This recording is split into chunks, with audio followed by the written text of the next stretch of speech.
คักกินข้าวปลาโอ้ยกำลังดังไฟนี่ก็หนุ่มน้อยเนาะหนุ่มน้อยบ้านนาเขาเป็นเชฟมันนี่นะเห็ดต้มส้มปลานิลเด้อก็คักอยู่นี่ เสียบกระถางหม้อ เซฟบ่แม่นกระทะแตกได้เซฟบังแตกเนี่ยอุปกรณ์เฮาบ่มีหม้อเฮาจะใส่บังนี่เฮ็ดลำบังเอาจะล้างแล้วก็เอาซอยปลาเนาะใส่ในนี้ ต้มบัง แล้วก็สิใส่พวกเครื่องหอมผักหอม แบบธรรมชาติ แบบธรรมชาตินั่นแหละ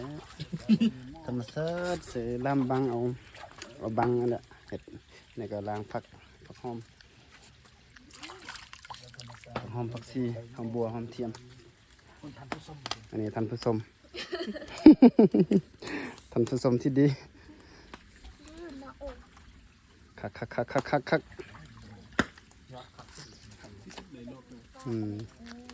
อันนี้เชฟสองคนเด้อนี่นุ่มน้อยกับนุ่มใหญ่น้ำตกอยู่แทงตอนนี้น้ำแห้งบ่มีน้ำตกบ่ค่อยงาม รอด